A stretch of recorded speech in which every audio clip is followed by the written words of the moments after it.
I'm not so perfect, baby, are you right? Come right, come right.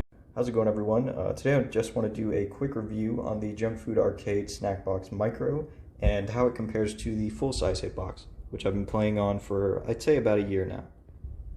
So, as far as the product goes, build quality is really nice. The buttons feel really nice too. It's very thin, as you can see, super thin. The bottom has the, sort of that padding, that the non-slip sort of padding. Feels a little bit like felt. They also sell the heavy metal plate, you can see right there, if you don't like that bottom piece and you want a little bit of weight added to it. As far as weight goes, though, I feel like it's pretty decently weighted for how tiny it is.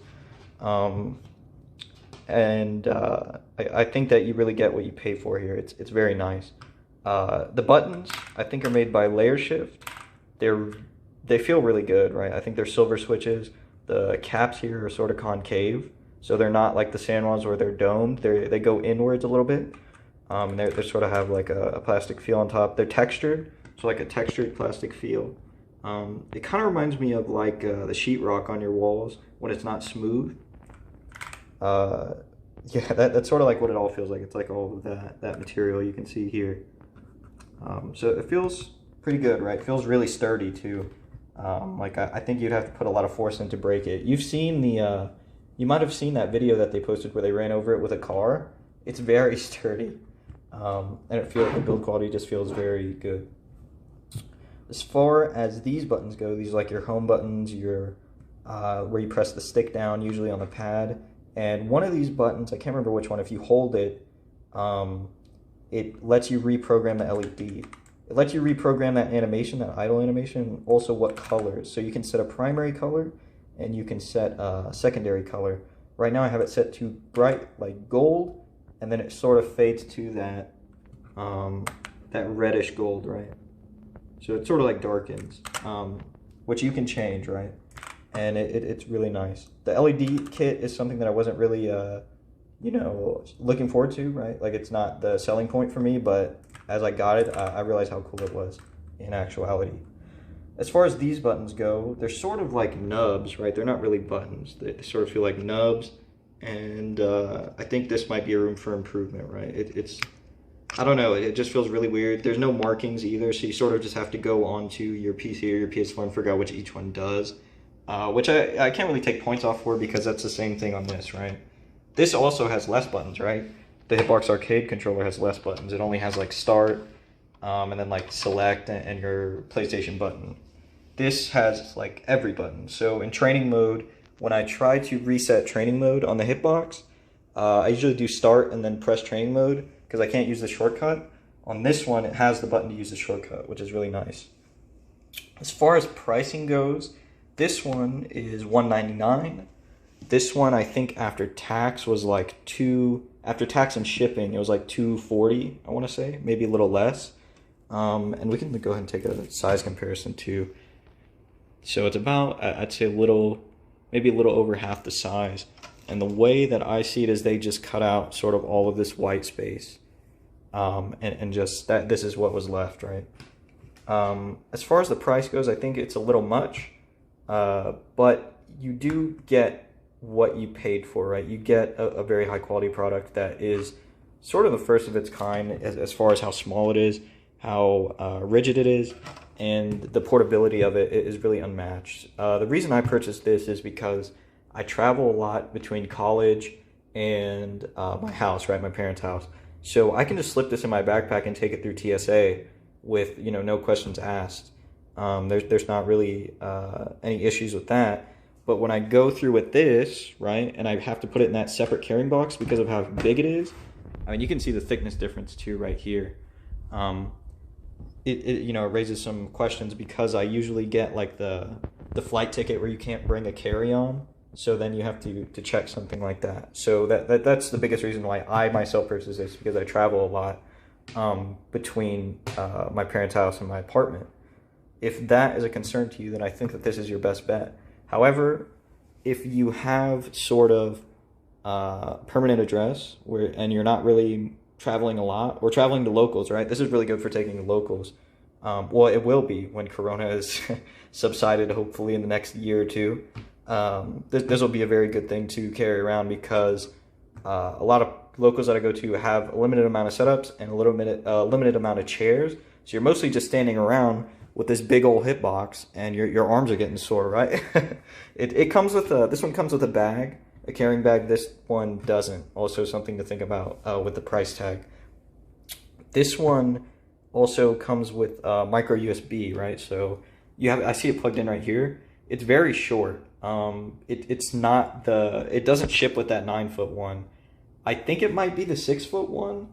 No, it's not the 6-foot one. This is way shorter than 6 feet because it barely reaches from my computer to my desk. You can see right here. So that's something to think about. But you probably have a bunch of micro USBs at your house already because it's pretty well adopted power source. But the Hitbox here uses like its own proprietary connector. It's like a $15 braided cable. I can show it to you actually. Let's take a look. Right here, it's this like $15, it sort of latches onto it. It's very secure. The only thing is if this breaks, or if the pins, I'm so scared that the pins in this one will break, then, you know, you're kind of out of luck. You have to bend that pin straight, or, you know, you have to get a new connector, which I've already had to replace one of these because this metal warped, and I tried to put it back in this round shape so it would fit around the other side over there. And it sort of ripped, right? It broke right here, and then it wouldn't latch on, and it was just easier to buy another cable. So that's another thing that I think this has going in its favor is this cable is pretty easily replaceable. You just plug it into the top here, like that. But yeah, as far as playing on it, the switches feel very nice. These are silvers, like I said. I play on gamer fingers usually, so it wasn't a big change for me. And it feels very good, right? I really like the feedback on it. It is pretty loud though compared to the gamer finger buttons. These are pretty loud. I don't know if you can really hear the difference, but these are, you know, they have like a click to them, and I think that it's because there's not a lot of cushion in between.